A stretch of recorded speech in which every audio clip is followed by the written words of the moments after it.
الحمد لله رب العالمين والصلاة والسلام على أشرف الأنبياء والمرسلين أما بعد فأعوذ بالله من الشيطان الرجيم من همزه ونفخه ونفثه بسم الله الرحمن الرحيم رب اشرح لي صدري ويسر لي أمري واحلل عقدة من لساني يفقه قولي اللهم انفعنا بما علمتنا وعلمنا ما ينفعنا وزدنا علما فبشر عباد الذين يستمعون القول فيتبعون أحسنه أولئك الذين هداهم الله وأولئك هم أولو الألباب. آج ہم نے آیت نمبر 21 سے شروع کرنا ہے، ایسا ہی ہے؟ منافقین کے بارے میں جو آیات ہیں ہم مکمل کر چکے تھے آیت نمبر 20 تک. یس سر. بس ہمارے یہاں لائٹ نہیں ہے ابھی، میں نے کلاس شروع کی ہے اندھیرے میں، جیسے لائٹ آتی ہے تو میں انشاءاللہ کیمرہ بھی آن کر دوں گا. بہرحال شروع کرتے ہیں. اعوذ باللہ من الشیطان الرجیم بسم اللہ الرحمن الرحیم یا ایہا الناس اعبدوا ربکم الذی خلقکم والذین من قبلکم لعلکم تتقون. یا ایہا، اے، یا کا مطلب بھی اے ہوتا ہے اور یا ایہا اس کا مطلب بھی اے، ندا لگانے کے لیے، آواز لگانے کے لیے یا پھر یا ایہا استعمال ہوتا ہے عربی زبان میں، اس کو حرف ندا کہتے ہیں. الناس جمع ہے انسان کی. اے لوگو، اعبدوا ربکم، عبادت کرو اپنے رب کی، الذی خلقکم، وہ جس نے پیدا کیا تمہیں، والذین من قبلکم، اور ان لوگوں کو جو تم سے پہلے تھے، لعلکم تتقون، تاکہ تم پرہیزگار بن جاؤ. الذی، وہ جس نے، وہ اللہ جو، جعل لکم، جس نے بنایا تمہارے لیے، الارض، زمین کو، فراشن، فرش، بچھونا، والسماء، اور آسمان کو، بناءً، چھت، وَأَنزَلَ مِنَ السَّمَاءِ مَاءً، اور اس نے نازل کیا، اتارا، من السماء، بلندی سے، ماءً، پانی، فأخرج، بس اس نے نکالا، بھی، اس کے ذریعے، یعنی اس پانی کے ذریعے، من الثمرات، پھلوں سے، رزقاً، رزق، لکم، تمہارے لیے، فلا تجعلوا للہ اندادا، بس نہ تم بناؤ اللہ کے لیے شریک، اندادن شریک، ند کی جمع انداد، اور ند کہتے ہیں شریک کو. بس نہ تم بناؤ اللہ کے لیے شریک، وانتم تعلمون، اس حال میں کہ تم جانتے ہو.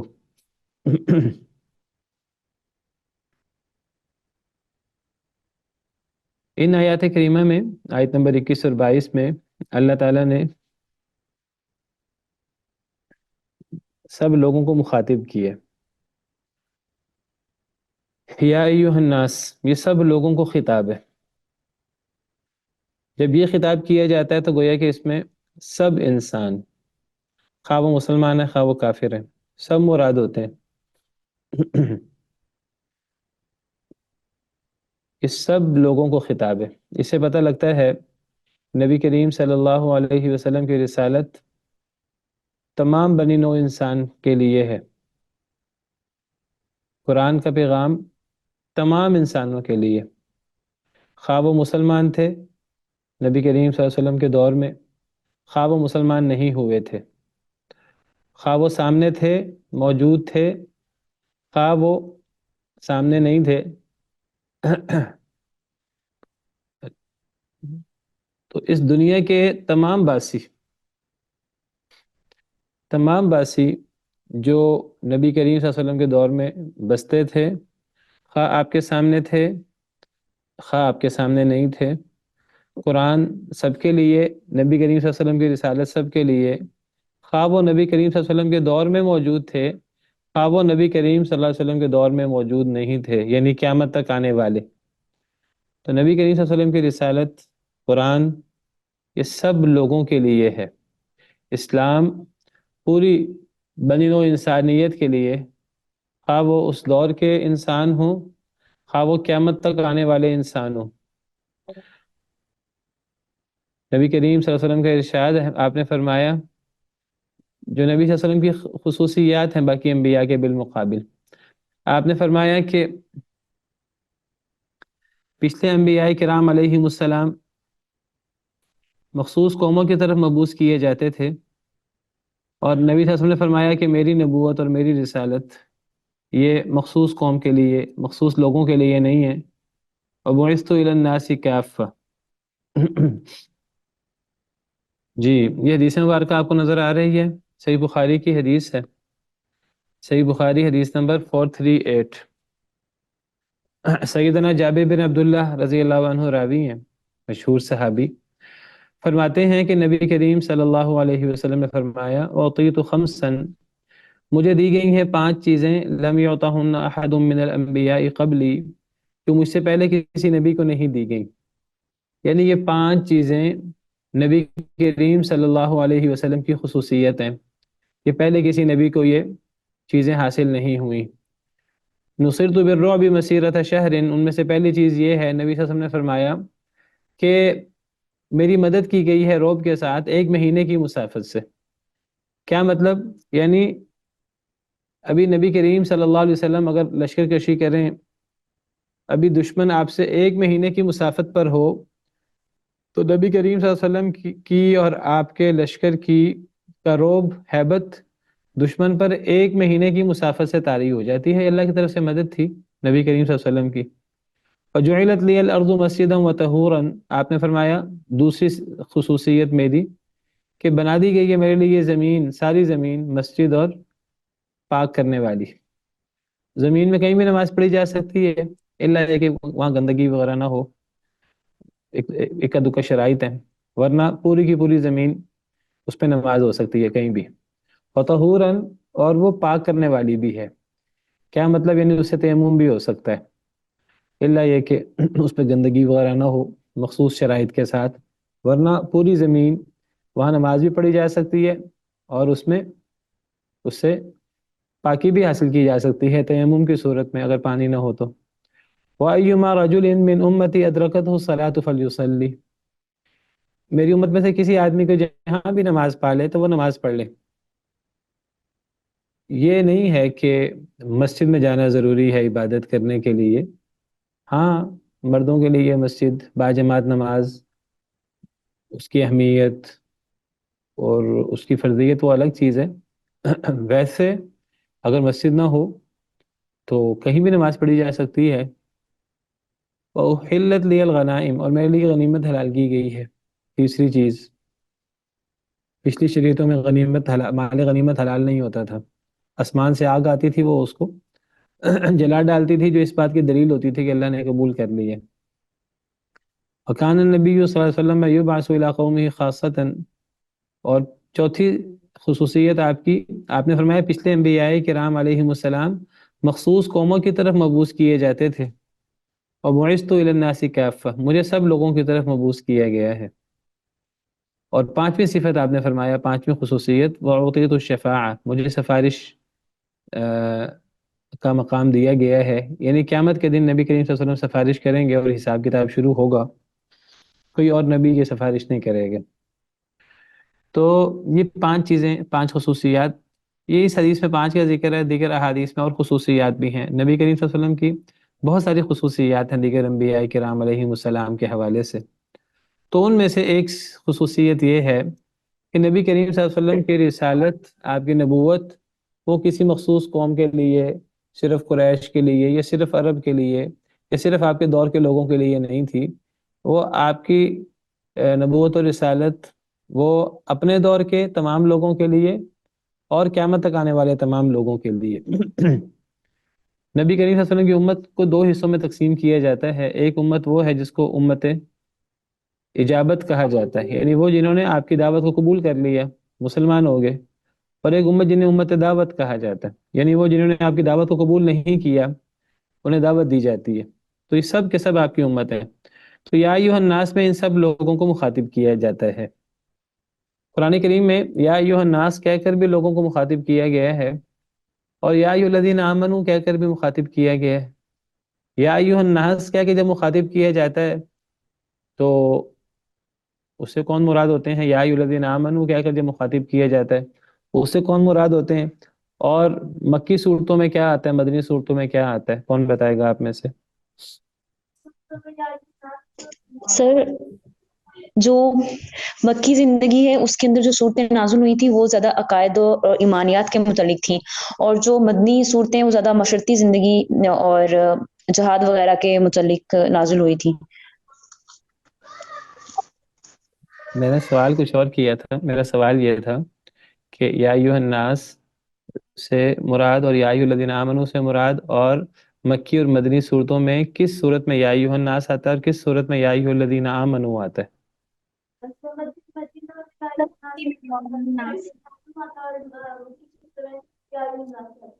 جی بیٹا، جی مس تحریم آپ بتائیے۔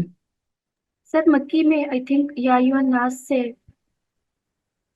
اچھا، یا ایھا، جیسے میں نے ابھی ذکر کیا یا ایھا الذین آمنوا جب کہا جاتا ہے اس سے مراد گویا کہ ایمان والوں کو خطاب ہوتا ہے، تو یا ایھا الناس کہہ کر جب خطاب کیا جاتا ہے گویا کہ سب لوگوں کو خطاب کیا جاتا ہے، کیونکہ نبی صلی اللہ علیہ وسلم کی رسالت صرف ایمان والوں کے لیے، صرف مخصوص لوگوں کے لیے نہیں ہے، آپ کی رسالت تمام لوگوں کے لیے تھی اپنے دور کے، قیامت تک آنے والے سب لوگوں کے لیے۔ تو یا ایھا الذین آمنوا سے ایمان والوں کو خطاب کیا جاتا ہے، اور یا ایھا الناس کہہ کر سب لوگوں کو خطاب کیا جاتا ہے، پوری بنی نوع انسانیت کو۔ اور مدنی صورتیں جو ہیں اصل میں ایک مکی صورتیں ہوتی ہیں، مدنی صورتیں۔ مکی صورتیں وہ ہوتی ہیں جو ہجرت سے پہلے نازل ہوئیں، آپ ہجرت سے پہلے مکہ میں رہے تو آپ مکہ میں رہے یا مکہ کے ارد گرد کہیں بھی گئے، ہجرت سے پہلے جو صورتیں نازل ہوئیں ان کو مکی صورتیں کہتے ہیں، اور جو ہجرت کے بعد نازل ہوئیں 10 سال کا آپ کا نبوی عرصہ ہجرت کے بعد کا، تو ان کو مدنی صورتیں کہتے ہیں۔ خواہ آپ فتح مکہ کے موقع پر مکہ میں آئے ہوں، آپ خیبر گئے ہوں، کسی بھی علاقے میں ہوں، ہجرت کے بعد جو صورتیں آیتیں نازل ہوئیں وہ مدنی ہیں، اور ہجرت سے پہلے جو صورتیں آیتیں نازل ہوئیں ان کو مکی کہا جاتا ہے۔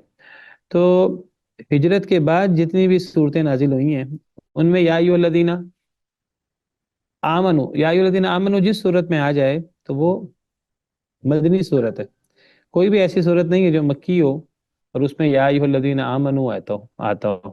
قرآن کریم میں کوئی 90 کے قریب مقام ایسے ہیں جہاں یا ایھا الذین آمنوا ہے، تو جتنی جگہ یا ایھا الذین آمنوا ہے وہ ساری کی ساری صورتیں، وہ ساری کی ساری آیتیں مدنی ہیں، ہجرت کے بعد نازل ہوئی ہیں، ہجرت سے پہلے یا ایھا الذین آمنوا نازل نہیں ہوا۔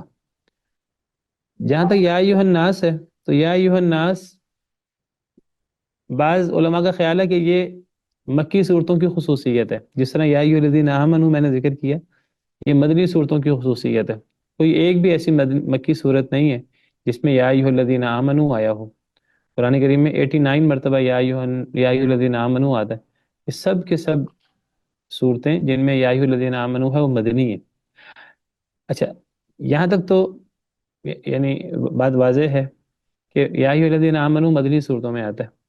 یا ایھا الناس، بعض لوگوں کا خیال ہے کہ جس طرح وہ یا ایھا الذین آمنوا مدنی صورتوں کے لیے خاص ہے تو یا ایھا الناس مکی صورتوں کے لیے خاص ہے، یہ بات صحیح نہیں ہے۔ یا ایھا الناس مکی صورتوں میں بھی آتا ہے، مدنی صورتوں میں بھی آتا ہے، تقریباً قرآن میں 20 مرتبہ یا ایھا الناس ہے، 10 مرتبہ مکی صورتوں میں آتا ہے، 10 مرتبہ مدنی صورتوں میں آتا ہے۔ تو یا ایھا الناس مکی صورتوں میں بھی ہے، مدنی صورتوں میں بھی، اور یا ایھا الذین آمنوا صرف مدنی صورتوں میں آتا ہے۔ اب یہ سورہ جو سورہ بقرہ ہے یہ مکی ہے کہ مدنی ہے؟ مدنی سر یہ مدنی صورت ہے، آپ کو پتہ ہونا چاہیے کہ یہ صورت مدینہ منورہ میں سب سے پہلے نازل ہوئی تھی، اس کا بڑا حصہ تو شروع میں مدینہ میں نازل ہوا، تو یہ مدنی صورت ہے۔ اب دیکھیے اس میں یا ایھا الناس آ رہا ہے اور اسی میں ہی آگے جا کر یا ایھا الذین آمنوا بھی آتا ہے، تو بہرحال یا ایھا الذین آمنوا تو صرف مدنی صورتوں میں آتا ہے، یا ایھا الناس یہ مکی صورتوں میں بھی آ جاتا ہے اور مدنی صورتوں میں بھی آ جاتا ہے۔ اچھا، یہ آیت نمبر 21 قرآن کریم کا سب سے پہلا حکم ہے، قرآن کریم کا سب سے پہلا حکم کیا ہے؟ یہ یا ایھا الناس اعبدوا ربکم الذی خلقکم، قرآن کا پہلا حکم ہے۔ آپ کہیں گے پہلا حکم کیسے ہے؟ دیکھیے پیچھے سورہ فاتحہ ہے، سورہ فاتحہ میں، سورہ فاتحہ اصل میں پورے قرآن کا خلاصہ ہے، اس پر تفصیل سے ہمارے لیکچرز ہو چکے ہیں، تفصیل سے بات ہو چکی ہے۔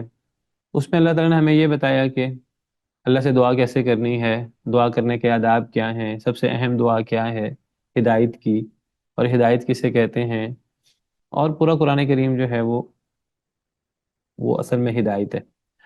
وہ تو خلاصہ ہو گیا قرآن کا۔ اب سورہ بقرہ قرآن کی گویا کہ سورہ فاتحہ کے بعد، سورہ فاتحہ قرآن کا خلاصہ ہوا، اس کے بعد سورہ بقرہ پہلی صورت ہے۔ اب سورہ بقرہ میں آیت نمبر 1 سے لے کر آیت نمبر 20 تک اللہ نے 3 قسمیں بیان کی ان لوگوں کی، اور یہ 3 قسمیں میں نے ذکر کیا تھا کہ یہ کیوں بیان کی۔ یہ اس لیے کہ ہم قرآن پڑھنے والا، قرآن شروع کرنے والا، وہ پہلے دیکھے کہ میرا شمار ان میں سے کس قسم میں ہوتا ہے، اور اگر اس کا شمار متقی لوگوں میں ہے تو متقی لوگوں کی صفات اور متقی لوگوں کا انجام ذکر ہوا، اس کو خوش ہونا چاہیے اور اس کو مزید دین پر عمل کرنے کی کوشش کرنی چاہیے۔ اور جو جی خلقکم پیدا کیا تم، اور جو اللہ تعالیٰ نے صفات بیان کی ہیں متقی لوگوں کی، وہ صفات اپنے اندر مزید اپنانے کی اور مزید ان پر عمل پیرا ہونے کی کوشش کرنی چاہیے۔ اور اگر قرآن پڑھنے والے کا شمار کفار میں ہے تو اللہ نے ان کا انجام بیان کیا ہے، تو اس شخص کو اپنے آپ کو اس گروہ سے نکال کر وہ متقی اور مومن گروہ میں شامل کرنا چاہیے، تاکہ وہ اولئک علی ھدی من ربہم واولئک ھم المفلحون کا مصداق بنے۔ اور اگر کسی کا شمار تیسرے گروہ میں ہوتا ہے، تیسرے گروہ والی صفات اس کے اندر ہیں جو سب سے تفصیل سے ہم نے پڑھا، اللہ نے اس کی تفصیل سے ان کا ذکر کیا ہے، کیونکہ وہ لوگ زیادہ ہیں، اللہ معاف کرے، اور ان کی صفات بھی اللہ تعالیٰ نے بیان فرمائی ہیں۔ یہ وہ لوگ ہیں جن کے قول و فعل میں تضاد ہوتا ہے، دعوے کچھ اور ہوتے ہیں، عمل ان کا کچھ اور ہوتا ہے، اور بس وہ شکوک و شبہات کا شکار ہیں۔ وہ قرآن و سنت پر ایمان لانے کا دعویٰ کرتے ہیں، لا الہ الا اللہ محمد رسول اللہ پڑھتے ہیں، لیکن ان کی دوستیاں اور ان کی رغبت وہ دنیا کی طرف، دنیا داروں کی طرف، کفار کی طرف ہوتی ہے، دنیاوی مفادات کے لیے۔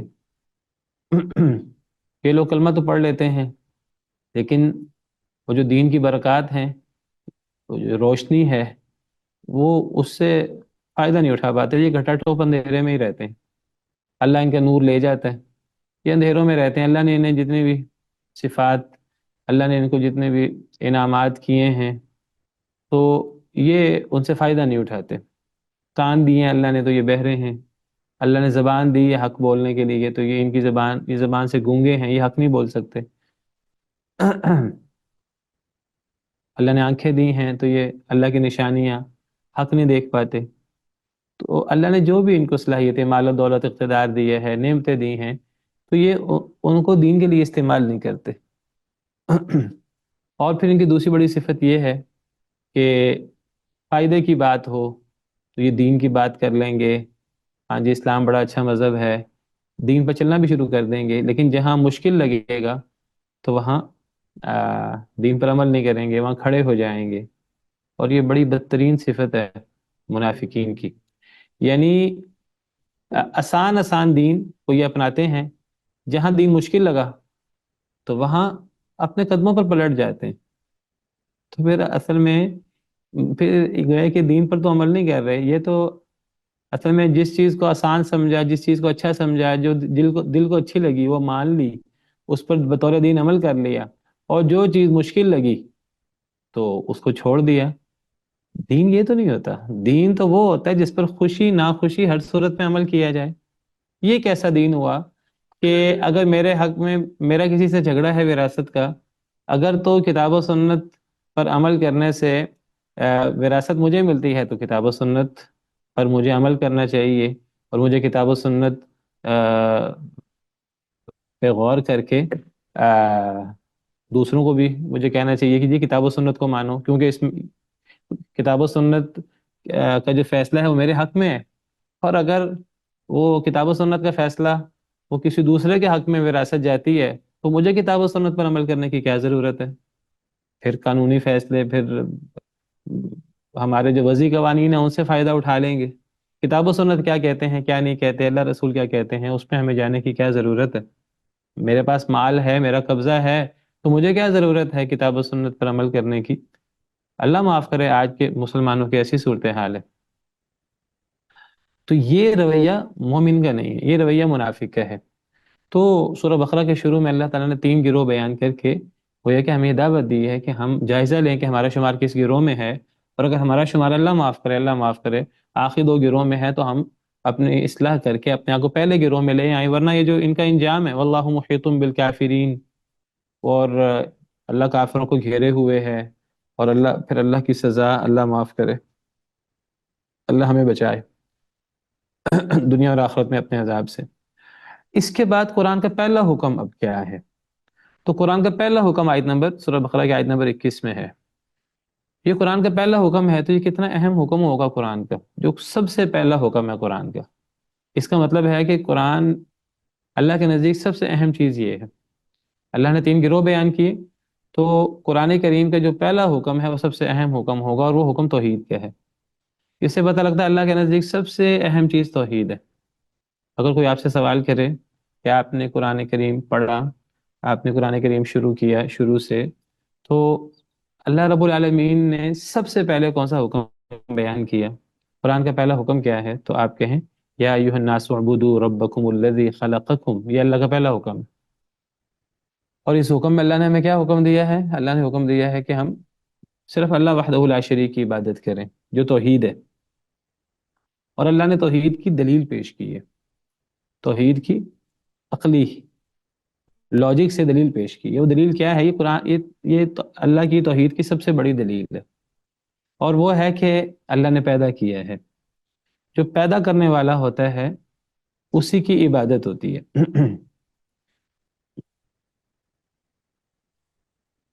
ہمارے ہاں بڑے شبہات ہیں توحید اور شرک کے مسئلے میں، تو اللہ تعالیٰ نے وہ شبہات، شکوک و شبہات اور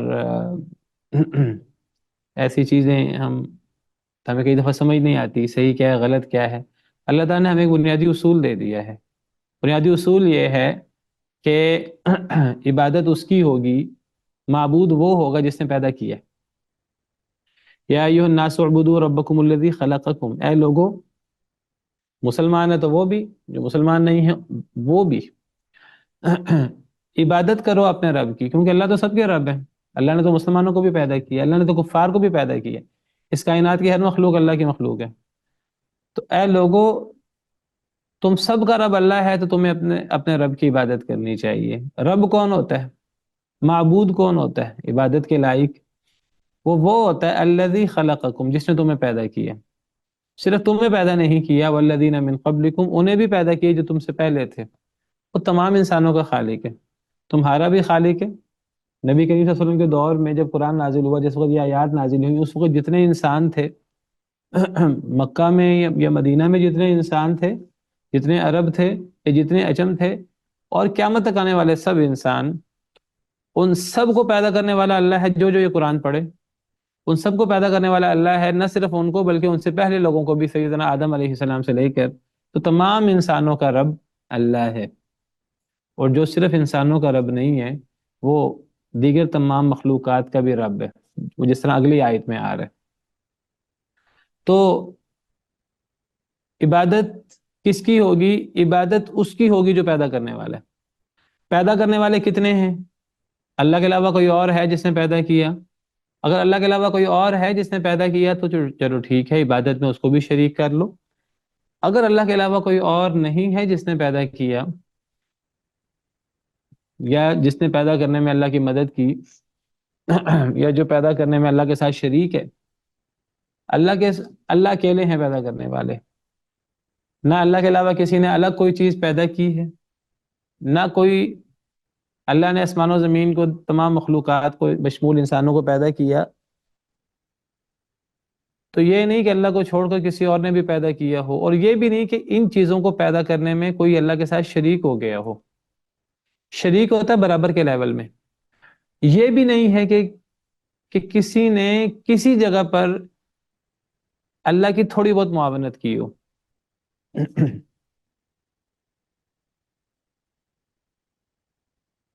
کوئی بھی تخلیق کے کام میں اللہ کے ساتھ ذرہ برابر بھی شریک نہیں ہے.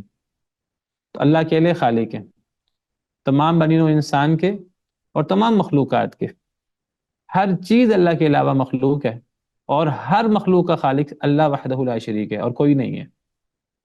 چاہے بڑی سے بڑی چیز ہو، جیسے آگے آ رہا ہے. میں ذرا اگلی آیت بھی ساتھ دوبارہ ایک دفعہ ترجمہ کر دوں. اے لوگوں، عبادت کرو اپنے رب کی جس نے تمہیں بھی پیدا کیا اور تم سے پہلے لوگوں کو بھی پیدا کیا، یعنی سیدنا آدم علیہ السلام سے لے کر قرآن جب تک السلام موجود ہے قیامت تک، یعنی تمام انسانوں کا خالق اللہ ہے، تاکہ تم ڈر السلام جاؤ. علیکم۔ وعلیکم السلام ورحمۃ اللہ. یہ دوبارہ سے تھوڑا سا ریپیٹ کیجیے گا، یہ جو آپ نے بتایا کہ مطلب اللہ کے ساتھ نہ بھی برابر میں شریک ہے، وہ تھوڑا سا دوبارہ سے ریپیٹ کیجیے گا پلیز۔ میں نے یہ کہا تھا کہ دیکھیے اللہ خالق ہے. اب اللہ کے علاوہ کوئی اور خالق ہے کہ نہیں، اس کی تین صورتیں ہو سکتی ہیں. ایک صورت یہ ہے کہ کسی اور نے اکیلے ہی کسی چیز کو پیدا کر دیا ہو. اللہ کے علاوہ کوئی اور ایسی ہستی ہو جس نے آسمان کو پیدا کیا ہو اکیلے، یا زمین کو پیدا کیا ہو، یا پہاڑوں کو، یا انسانوں کو، یا مکھی کو، یا مچھر کو، یا جراثیم، کوئی چھوٹی بڑی چیز. اللہ کے ہر چیز کو اللہ نے پیدا کیا ہے. اب کسی اور نے پیدا کیا کہ نہیں کیا، اس کی تین صورتیں ہو سکتی ہیں. ایک صورت یہ ہے کہ اللہ کے علاوہ کسی اور نے اپنے طور پہ الگ سے پیدا کیا ہو کسی بڑی سے بڑی چیز کو یا کسی چھوٹی سے چھوٹی چیز کو. دوسری صورت ہو سکتی ہے کہ نہیں، کسی اور نے الگ تو پیدا نہ کیا ہو، لیکن کسی نے کوئی اللہ کے ساتھ برابر کا شریک ہو، اور اس نے اللہ کے ساتھ برابر کا شریک ہو کر 50-50 مل کر کوئی تخلیق کا کام کیا ہو. اس کو کہتے ہیں شراکت. کوئی اللہ کے ساتھ تخلیق کے کام میں شریک بھی نہیں ہے.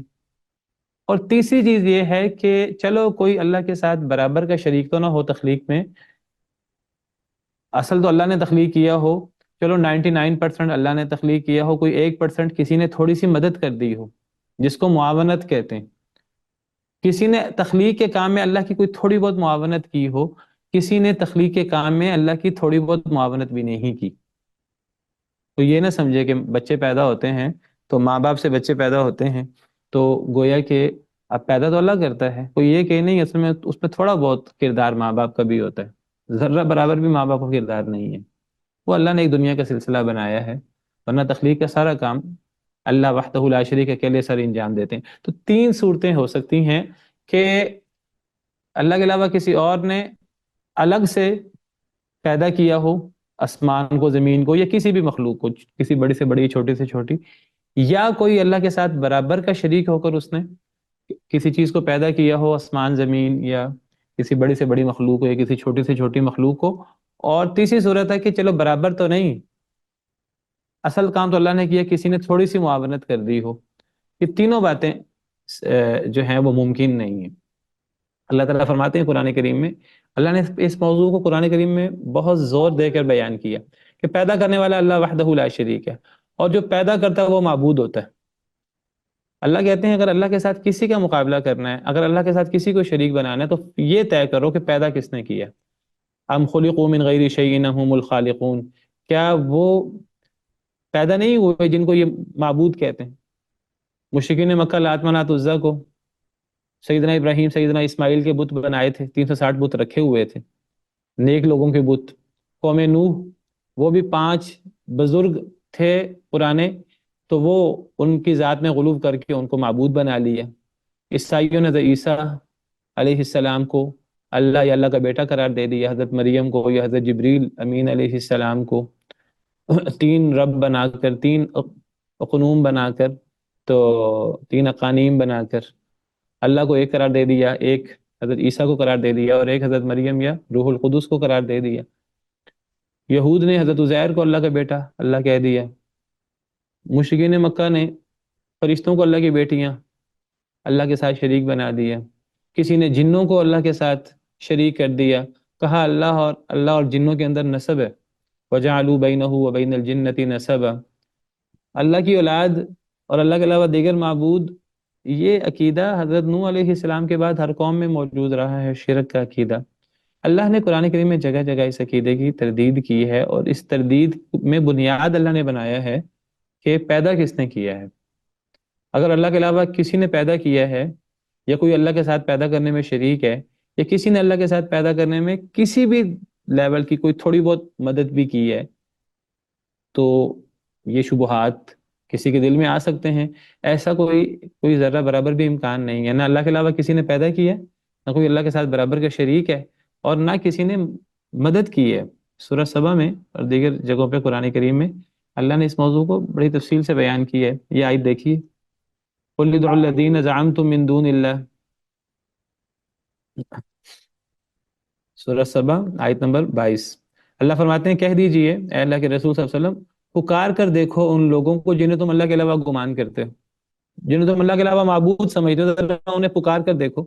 لا یملکون مثقال ذرۃ فی السماوات ولا فی الارض، وہ آسمان اور زمین میں ذرہ برابر اختیار نہیں رکھتے۔ وما لہم فیہما من شرک، اور نہ ہی ان کے لیے آسمان و زمین میں کوئی شراکت ہے، یعنی اللہ کی۔ وما لہ منہم من ظہیر، اور نہ ہی اللہ کے لیے ان میں کوئی مددگار ہے۔ یہاں اللہ نے تینوں باتوں کی نفی کی ہے، یعنی انہوں نے اکیلے کوئی چیز پیدا نہیں کی اللہ کو چھوڑ کر، کوئی چیز پیدا کرنا تو درکنار، یہ زمین و آسمان میں ذرہ برابر اختیار کے مالک نہیں ہے۔ تمام مخلوق، چاہے وہ فرشتے ہوں، چاہے وہ نبی ہوں، چاہے وہ ولی ہوں، چاہے وہ جن ہوں، جن کو بھی تم اللہ کے علاوہ پکارتے ہو، اللہ کے علاوہ یہ نہیں پکارا جاتا نا، جنہیں بھی تم اللہ کے علاوہ پکارتے ہو، اللہ فرماتے ہیں انہیں ذرا پکار کر دیکھو، وہ زمین و آسمان میں ذرہ برابر اختیار نہیں رکھتے، ایک اختیار بھی نہیں ہے ان کے پاس، پیدا انہوں نے کہاں سے کر دیا۔ اور جنہیں تم معبود سمجھتے ہو اللہ کے علاوہ، زمین و آسمان میں ان کی کوئی شراکت نہیں ہے، یعنی زمین و آسمان کی جب اللہ نے تخلیق کی، تو اللہ نے جب تخلیق کی زمین و آسمان کی، تو زمین و آسمان وما فیہما کی تخلیق میں جنہیں تم نے معبود بنایا ان کی اللہ کے ساتھ کوئی شراکت نہیں ہے۔ وما لہ منہم من ظہیر، اور نہ ہی اللہ کے لیے ان میں سے تمہارے معبودوں میں سے کوئی مددگار ہے۔ شراکت برابر کے لیول کی ہوتی ہے، مدد چھوٹے لیول پہ بھی ہو سکتی ہے۔ نہ کسی نے برابر کے لیول میں تخلیق کرنے میں اللہ کا ساتھ دیا ہے، نہ کسی نے کوئی چھوٹے لیول میں زمین و آسمان اور دیگر مخلوقات کی تخلیق میں اللہ کا ساتھ دیا ہے، اور نہ کسی نے الگ کوئی تخلیق کی ہے۔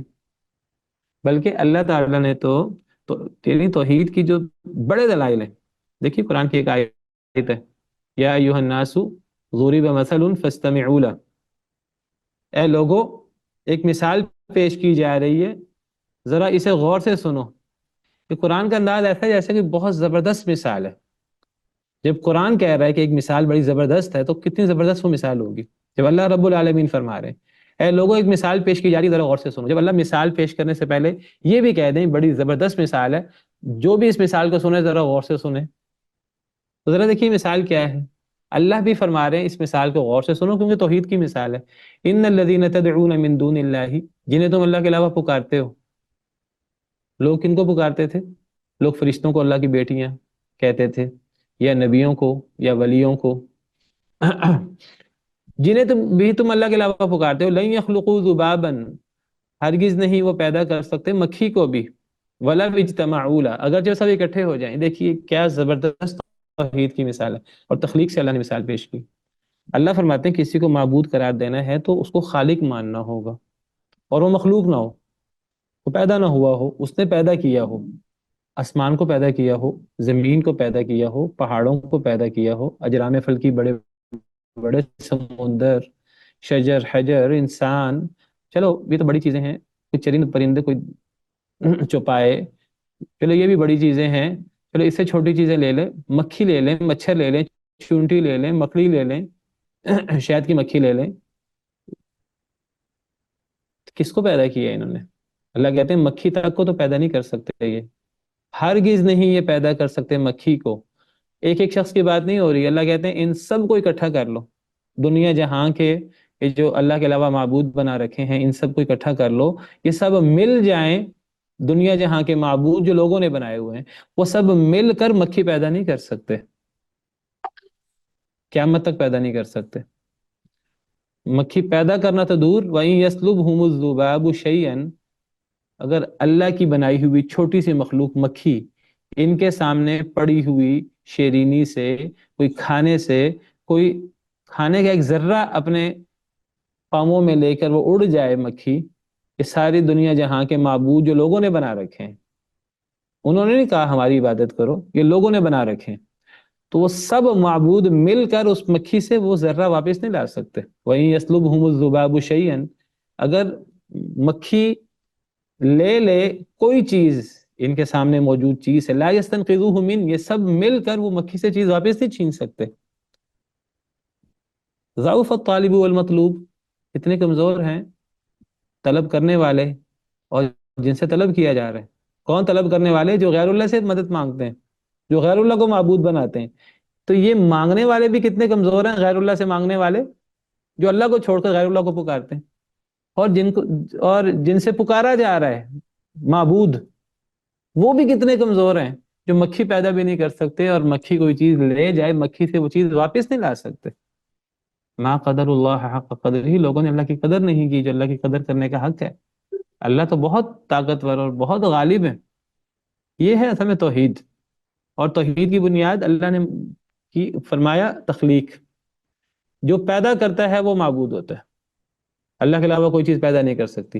اور یہاں اللہ نے توحید کا ذکر کیا ہے، اور اللہ نے توحید کا ذکر کر کے فرمایا کہ صرف اس کی عبادت ہونی چاہیے، تمہارا رب وہ ہے، اس کی عبادت کرو جس نے پیدا کی ہے۔ جس نے پیدا نہیں کیا تمہارا رب نہیں ہو سکتا، تمہارا معبود نہیں ہو سکتا۔ جس نے پیدا کیا اور وہ اللہ وحدہ لا شریک ہے، یہ وہ بات ہے جس کو مشرک بھی مانتے ہیں۔ مشرکین مکہ سارے اس بات کو مانتے تھے، وہ کہتے تھے کہ یہ لات منات عزا پیدا کرنے والے نہیں ہیں۔ اللہ کہتے ہیں پیدا کرنے والے نہیں ہیں، تو بات ختم ہو گئی۔ اللہ کے نزدیک توحید اور شرک کے لیے بنیاد تخلیق ہے، یا اللہ نے پھر دوسری ایک بنیاد قائم کی ہے، نفع نقصان کا مالک، وہ بھی آگے کہیں آئے گا۔ دو بڑی بنیادیں، پیدا کرنے والا کون ہے اور نفع نقصان کا مالک کون ہے۔ تو یہ اللہ وحدہ لا شریک ہے، اللہ کے علاوہ کوئی نہیں ہے۔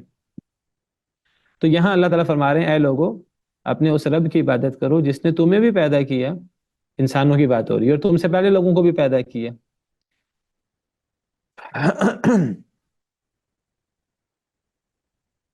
اصل میں ایک ہے کہ اللہ کو خالق ماننا، جس کو توحید ربوبیت کہتے ہیں۔ توحید کی دو بڑی قسمیں، توحید کی دو بڑی قسمیں، ایک کو توحید ربوبیت کہتے ہیں اور ایک کو توحید الوہیت کہتے ہیں۔ توحید ربوبیت کیا ہے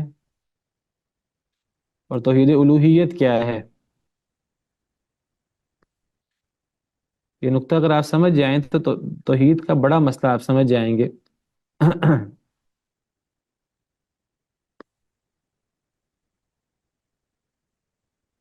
توحید ربوبیت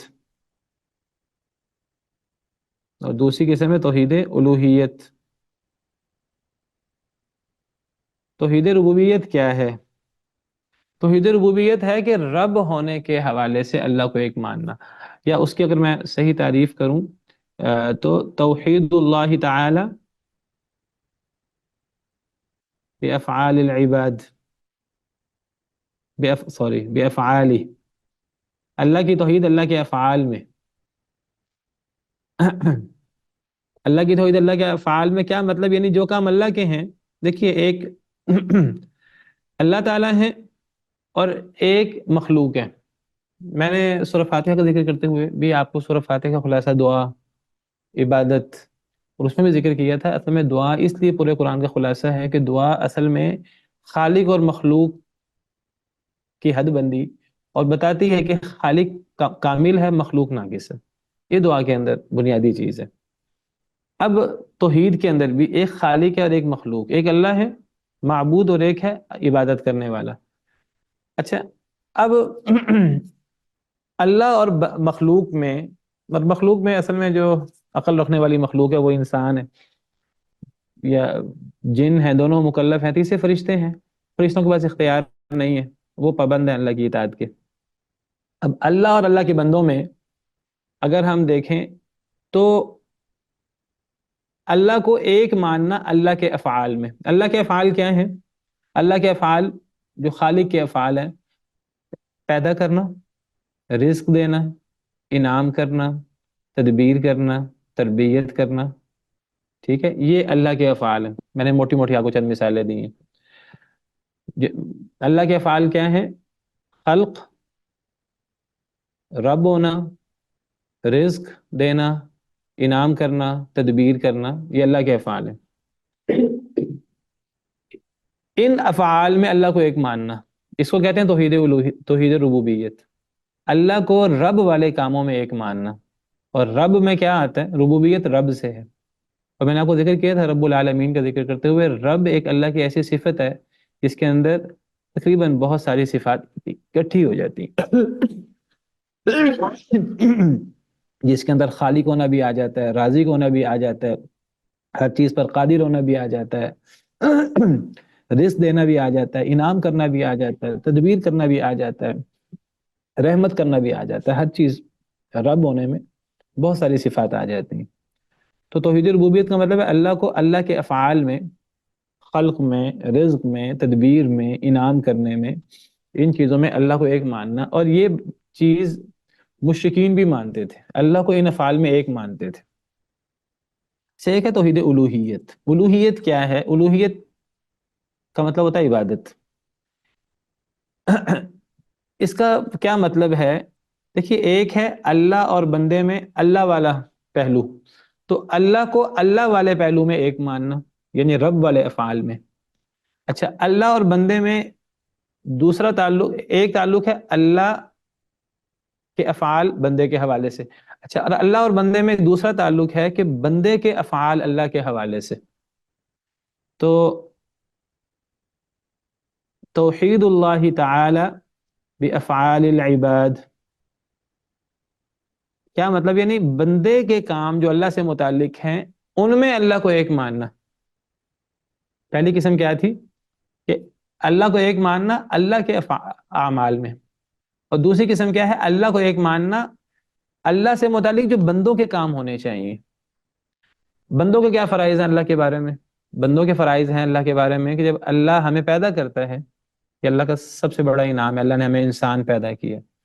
جب اللہ ہمیں انعام دیتا ہے، جب اللہ تعالیٰ ہمیں رزق دیتا ہے، جب اللہ تعالیٰ ہم پہ رحمت کرتا ہے، جب اللہ تعالیٰ ہمارے لیے تدبیر کرتا ہے، یہ سارے اللہ کے کام ہیں. ایک تو ہم اللہ کو ان کاموں میں ایک مانیں، یہ توحید ربوبیت ہے. نمبر دو کہ ان اللہ کے کاموں کے جواب میں ہم کیا کریں؟ ہم اللہ کا شکریہ ادا کریں. اور اللہ کا شکریہ کیا ہے؟ میں نے ذکر کیا تھا الحمدللہ کی تفسیر کرتے ہوئے. اللہ کا شکریہ ہم زبان سے اللہ کا شکریہ ادا کریں اللہ کی نعمتوں کا، اور ہم عمل سے اللہ کا شکریہ ادا کریں. اور عمل سے اللہ کا شکریہ وہ اللہ کے دین پر عمل کرنا ہے، اللہ کی باتیں ماننا ہے، جس میں سب سے بڑا شکریہ توحید ہے، اور اللہ کی عبادت. یہ سارا شکریہ ہے اللہ تعالیٰ کا. تو بندہ اللہ کا شکریہ ادا کرتے ہوئے اللہ کے بارے میں جو سارے افعال سر انجام دیتا ہے، وہ اللہ کے بارے میں بندے کے افعال ہیں جن کو عبادت کہتے ہیں.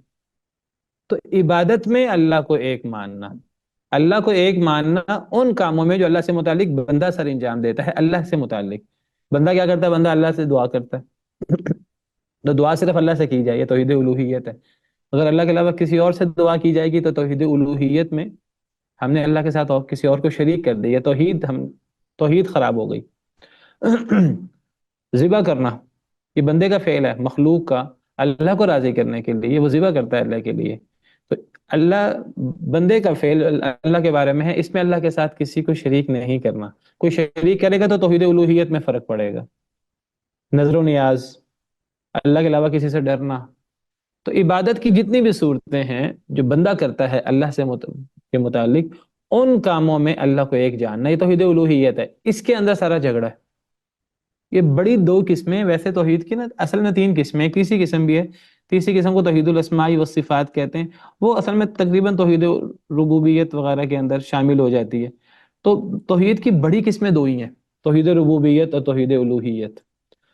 توحید ربوبیت ہے توحید ربوبیت توحید الوہیت دونوں میں اللہ کو ایک ماننا ہے.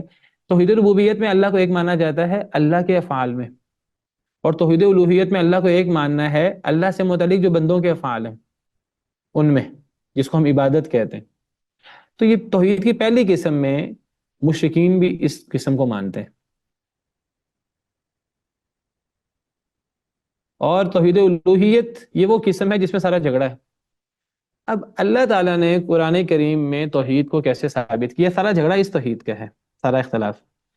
اب اللہ نے دیکھیے کتنی زبردست عقلی دلیل دی ہے توحید کی. اللہ فرماتے ہیں چلو ٹھیک ہے، توحید الوہیت میں تمہیں جھگڑا ہے سارا کہ عبادت اللہ کے ساتھ اوروں کی کیوں نہیں ہونی چاہیے. وہ کہتے تھے اجعل الالہۃ الہ واحدہ ان ھذا لشیء عجاب. کتنی عجیب بات ہے کہ یہ کہتا ہے ایک ہی معبود رکھو، کوئی اور معبود نہ ہو، کسی اور کو نہ پکارو، کسی اور کے لیے نظر و نیاز نہ دو، کسی اور کے لیے ذبح نہ کرو، کسی اور سے نہ ڈرو، کسی اور پر توکل نہ کرو. یہی سارا دین کا خلاصہ ہے نا توحید الوہیت کا. توحید ربوبیت میں ان کو مسئلہ نہیں تھا. قرآن میں ہے بار بار کہ اگر آپ ان سے پوچھیں کہ آسمان کو کس نے پیدا کیا، یہ کہیں گے اللہ نے پیدا کیا. ان سے پوچھیں زمین کو کس نے پیدا کیا، یہ کہیں گے اللہ نے پیدا کیا. ان سے پوچھیں کہ انہیں کس نے پیدا کیا، یہ بیک زبان جواب دیں گے اللہ نے پیدا کیا. وَلَئِن سَأَلْتَهُم مَّن خَلَقَ السَّمَاوَاتِ وَالْأَرْضَ وَسَخَّرَ الشَّمْسَ وَالْقَمَرَ لَيَقُولُنَّ اللَّهُ وَلَئِن سَأَلْتَهُم مَّن خَلَقَهُم لَيَقُولُنَّ اللَّهُ. یعنی اللہ تعالیٰ فرماتے ہیں اے نبی صلی اللہ علیہ وسلم ان سے پوچھئے مشرکین سے انہیں کس نے پیدا کیا، آسمان و زمین کو کس نے پیدا کیا. بیک زبان جواب دیں گے اللہ نے پیدا کیا. گویا کہ یہ سب لوگ توحید ربوبیت میں اللہ کو ایک مانتے تھے اللہ کے افعال میں. تو دیکھیے اللہ نے کتنی زبردست دلیل دی ہے. قربان جائیے آپ اللہ رب العالمین پر اور اللہ رب العالمین کے دلائل پر اور قرآن پر. اللہ فرماتے ہیں کہ تم اس بات کو مانتے ہو کہ تمہارا خالق اللہ ہے، اس میں تمہیں کوئی اختلاف نہیں ہے. تو جب خالق تمہارا اللہ ہے تو پھر عبادت میں اللہ کے ساتھ اوروں کو شریک کیوں کرتے ہو؟ یہ ہے دلیل. کیا دلیل ہے؟ اللہ کہتے ہیں اگر ربوبیت میں اللہ کو ایک مانتے ہو، الوہیت کیا ہے؟ الوہیت تو اللہ کی ربوبیت، اللہ کی ربوبیت اللہ کے انعامات ہیں. الوہیت کیا ہے؟ بندے کا اللہ کے انعامات کے جواب میں ریٹرن. ربوبیت اللہ کے کام ہے. تم ربوبیت میں اللہ کو ایک مانتے ہو جب سارے انعام ہیں اللہ کے، تو جب تم اللہ کو اللہ کے انعامات کا ریٹرن ادا کرتے ہو عبادت کی صورت میں، یا تو ربوبیت میں اللہ کے ساتھ کوئی شریک ہو تو تم الوہیت میں بھی اللہ کے ساتھ اس کو شریک کر لو. اگر پیدا کرنے میں تم مانتے ہو اللہ اکیلا پیدا کرنے والا ہے، اگر پیدا کرنے میں کوئی شریک ہے تو چلو عبادت میں اس کو ساتھ شریک کر لو. اگر رزق دینے میں اللہ کے ساتھ کوئی شریک ہے تو چلو عبادت میں اس کو ساتھ شریک کر لو. اگر تدبیر کرنے میں اللہ کے ساتھ کوئی شریک ہے تو چلو عبادت کرنے میں اس کو ساتھ شریک کر لو. اگر انعام کرنے میں کوئی اور اللہ کے ساتھ شریک ہے، ربوبیت کے کسی کام میں کوئی اللہ کے ساتھ شریک ہے اور کوئی شریک نہیں ہے، تم بھی مانتے ہو، تو پھر جب اللہ کو اللہ کے انعامات کا تم ریٹرن دیتے ہو، تم عبادت کرتے ہو اللہ کی، تو عبادت میں اللہ کے ساتھ اوروں کو شریک کیوں کر دیتے ہو؟ یہ تو ریٹرن ہے اللہ کے انعامات کا. انعام اللہ اکیلا کرے اور ریٹرن کرنے میں اللہ کے ساتھ اوروں کو شریک کر لیے. کتنی illogical اور کتنی فضول بات ہے. یہ ہے خلاصہ قرآن کی جو دلیل ہے توحید کے بارے میں، اور یہ اتنی زبردست دلیل ہے اس کا کسی کے پاس کوئی جواب نہیں ہے. اب لوگ پھر آگے تعویلیں کرتے ہیں، شبہات پیش کرتے ہیں. بنیادی دلیل یہ ہے، اللہ کہتے ہیں جب خالق تمہارا اور تمہارے پچھلوں کا خالق ایک اللہ ہے، تم بھی مانتے ہو، تو عبادت اللہ کے ساتھ پھر کسی اور کی کیوں؟ عبادت لات کی کیوں؟ عبادت منات کی کیوں؟ عبادت ابراہیم کی کیوں؟ عبادت اسماعیل کی کیوں؟ یا تو تم کو کہ پیدا بھی انہوں نے کیا ہے، وہ تو خود مخلوق ہے. یہ دلیل ہے قرآن کی. اے لوگو عبادت کرو اپنے اس رب کی جس نے تمہیں بھی پیدا کیا اور تم سے پہلے لوگوں کو بھی پیدا کیا. جب پیدا کرنے والا اکیلا ہے ربوبیت میں، تو الوہیت میں اس کے ساتھ کوئی اور شریک کیوں ہو جائے؟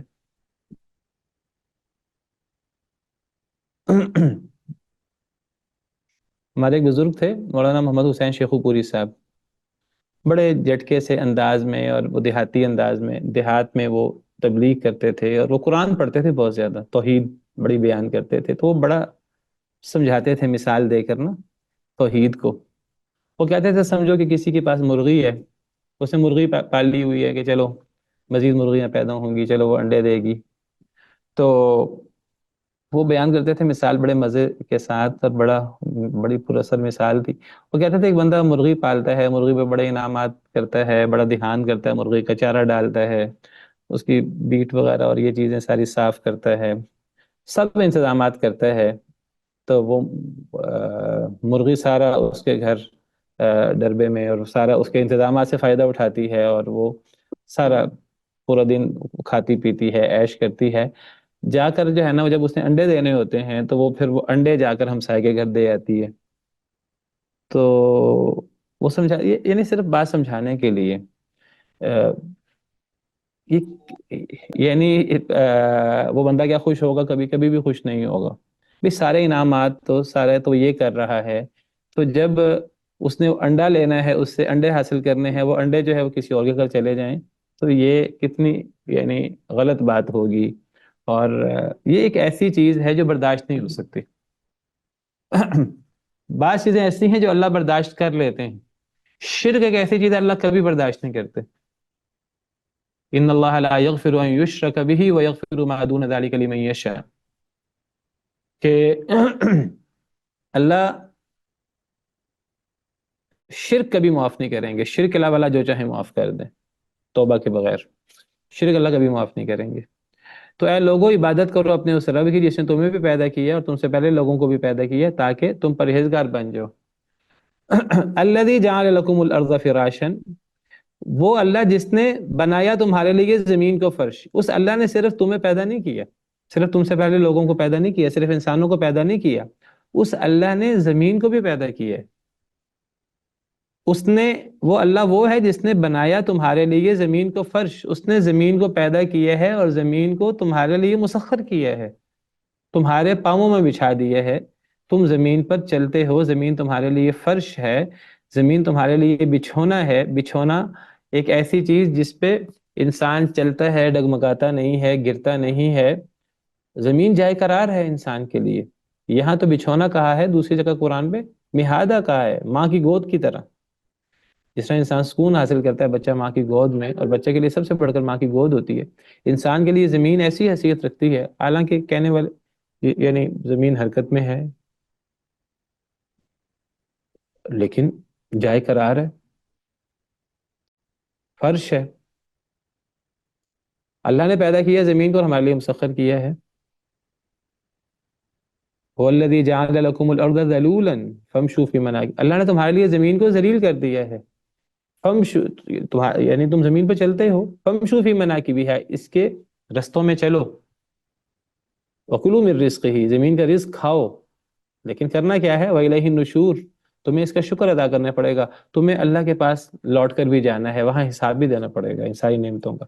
تو اللہ نے صرف تمہیں پیدا نہیں کیا، ساتھ زمین کو بھی پیدا کیا، اور زمین کو تمہارے لیے فرش بھی بنایا. وہ زمین کا بھی خالق ہے. والسماء بناء، اور آسمان کو بنایا اس نے بناء، چھت. اللہ نے صرف تمہیں پیدا نہیں کیا، تم سے پہلے لوگوں کو پیدا نہیں کیا، زمین کو پیدا نہیں کیا، آسمان کو بھی پیدا کیا ہے، اور آسمان کو بڑی مضبوط چھت بنایا ہے.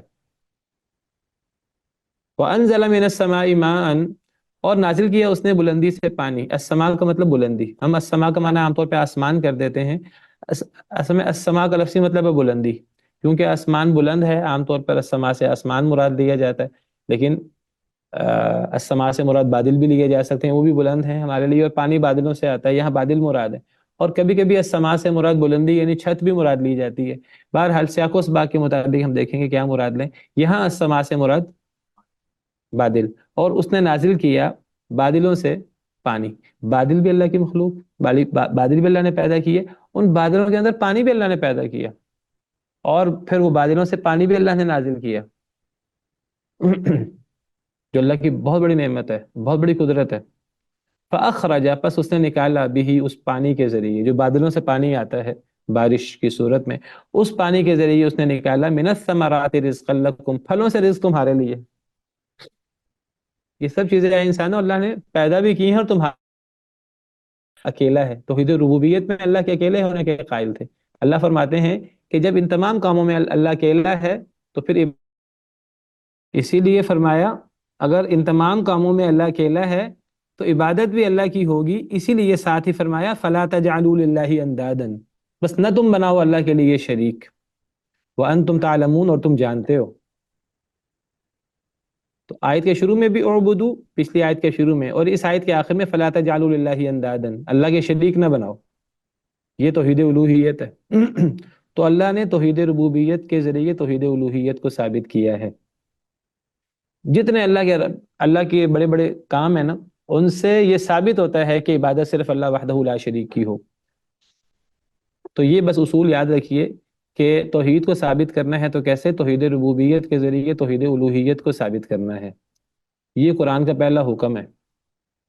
انشاءاللہ کبھی موقع ملا تو پھر اس کی آپ کو اور مثالیں بھی دیں گے. قرآن کریم میں اللہ نے اس موضوع کو سینکڑوں جگہ بیان کیا ہے اسی انداز سے. توحید ربوبیت سے اللہ نے توحید الوہیت کو ثابت کیا ہے. اسی پر بس کرتے ہیں، باقی انشاءاللہ آئندہ. سبحان ربک رب العزت عما یصفون وسلام علی المرسلین والحمد للہ رب العالمین.